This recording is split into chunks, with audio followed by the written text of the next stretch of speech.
কারো ঘাড়ের উপর বন্দুক রেখে আপনারা রাজনৈতিক দল করার এজেন্ডা বাস্তবায়ন করবেন, এটা কিন্তু হতে পারে। অনেকেই বলতেছেন আওয়ামী লীগ আর বাংলাদেশে ভিড়বে না। আরে ভাই, আওয়ামী লীগকে কি নিষিদ্ধ করছেন? আওয়ামী লীগের রাজনৈতিক কর্মকাণ্ড নিষিদ্ধ করছেন? আগামী নির্বাচনে আওয়ামী লীগের অংশগ্রহণ করাটা কি নিষিদ্ধ করা হয়েছে? হয়।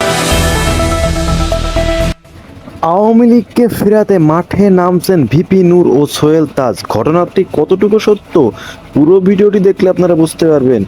দেশে এই অবস্থাতে আওয়ামী লীগকে চায় সাধারণ জনগণ।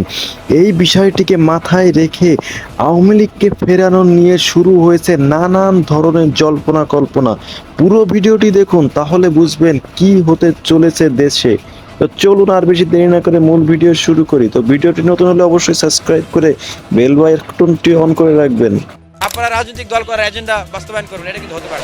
অনেকেই বলতেছেন আওয়ামী লীগ আর বাংলাদেশে ভিড়বে না। আরে ভাই, আওয়ামী লীগকে কি নিষিদ্ধ করছেন? আওয়ামী লীগের রাজনৈতিক কর্মকাণ্ড নিষিদ্ধ করছেন? আগামী নির্বাচনে আওয়ামী লীগের অংশগ্রহণ করাটা কি নিষিদ্ধ করা হয়েছে? হয় নাই। আগামী ইলেকশনে তো আওয়ামী লীগ, যারা নতুন ছাত্র সংগঠন করেছেন তারাই তো আসলে বাংলাদেশের সকল ছাত্রদের প্রতিনিধিত্ব করেন না। আর অনেক ছাত্র সংগঠন, ছাত্র অধিকার পরিষদ আছে, ছাত্র দল আছে, ছাত্র শিবির আছে, ছাত্র ফেডারেশন, ছাত্র ইউনিয়ন, এরকম অসংখ্য ছাত্র সংগঠন আছে যারা বাংলাদেশের শিক্ষার্থীদেরকে নিয়ে কাজ করে। সুতরাং একটা গ্রুপ, একটা অংশ যারা আন্দোলনে ছিলেন, তাদের অনেকেই সামনের সারিতে ছিলেন, তারা একটা রাজনৈতিক ছাত্র সংগঠন প্রকাশ করতে গেছেন।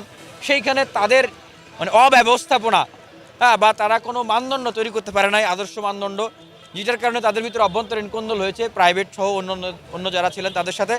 আমি মনে করি না সামগ্রিকভাবে এইটা আসলে আমাদের প্রাইভেট বা পাবলিক বিশ্ববিদ্যালয়ে যে ছাত্র বা শিক্ষার্থীরা আছেন, ভাই বোনরা আছেন, তাদের ভিতরে এইটার কোনো একটা ইম্প্যাক্ট পড়বে যে তারা আবার পাবলিক প্রাইভেট মারামারি কাটাকাটি বা একটা সহিংসতা বা একটা স্নায়ুযুদ্ধের দিকে যাবে। এইটার ইম্প্যাক্ট সেখানে কোনোভাবেই করার কথা না। এইটা ওনারা জাস্ট একটা ছাত্র সংগঠন করতেছেন, ওনারা ছাত্রদের প্রতিনিধিত্ব করবেন, কিন্তু সমগ্র বাংলাদেশের ছাত্রদের ভিতরে এটার একটা ইম্প্যাক্ট পড়বে এটা মনে করি না। তবে হ্যাঁ, ইম্প্যাক্ট যেটা পড়বে সেটা সকল ছাত্রদের কাছে, এটা হলো যে নতুন যে একটা প্রত্যাশা সবার কাছে, সেই নতুন প্রত্যাশার আশায় ঘুরে বালি পড়বে।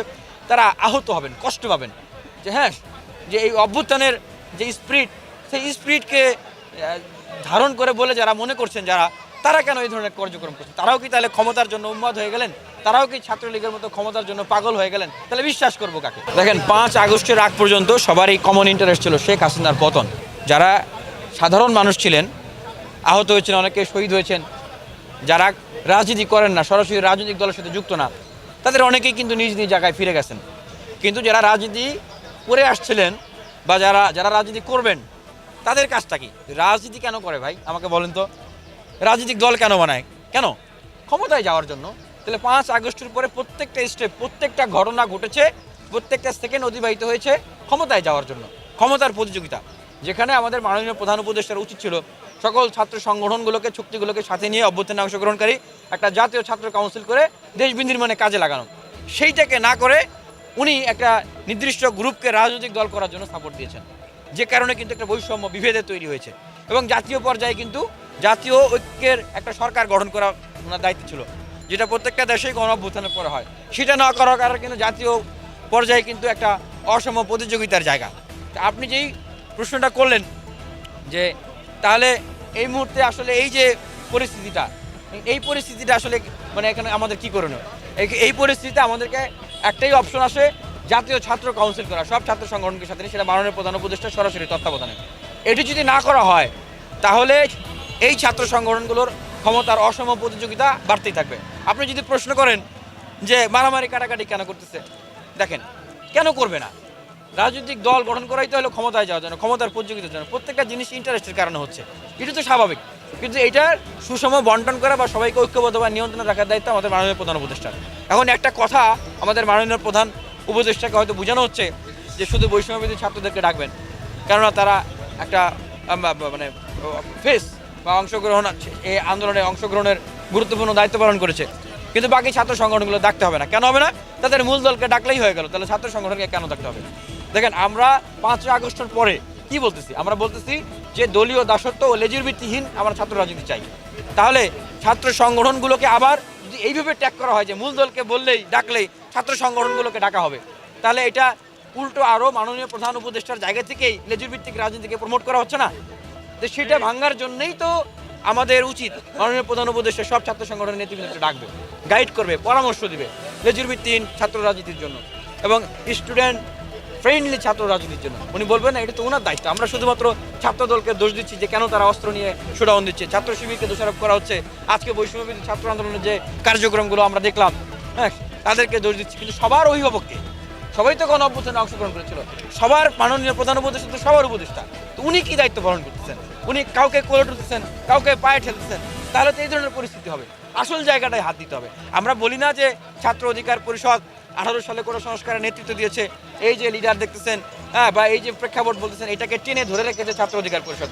জেলে গিয়েছি, আবার বিশ্ববিদ্যালয়ে এসে প্রতিবাদ করেছি, জেলখানা থেকে এসে সরাসরি হাসপাতালে গিয়েছি, আবার হাসপাতাল থেকে এসে সরাসরি বিশ্ববিদ্যালয়ে প্রতিবাদ করেছি। এই যে ধারাবাহিক একটা অগ্নিস্ফুলিঙ্গের যে স্রোত, প্রতিবাদের স্রোত, এটাই কিন্তু লক্ষ লক্ষ কোটি কোটি ছাত্রদেরকে অনুপ্রেরণা জুগিয়েছে, সাহসী হতে শিখিয়েছে। এখান থেকে কিন্তু লিডার তৈরি হয়েছে। এবং এই যে 24-এর গণ অভ্যুত্থান, আমরা ক্রেডিট নেওয়ার জন্য কিন্তু অভ্যুত্থানে অংশগ্রহণ করিনি, জাতীয় স্বার্থে করেছি। আমরা কিন্তু কখনো বলি না, কিন্তু বাস্তবতার প্রেক্ষিতে এখন বলতে হচ্ছে। কেন্দ্রীয় কমিটি সহ বৈষম্য বিরোধীর বিশ্ববিদ্যালয়, কলেজ, জেলা কমিটিগুলো আপনারা দেখবেন ছাত্র অধিকার পরিষদের পদধারী নেতারাই বিশাল একটা অংশ আছে।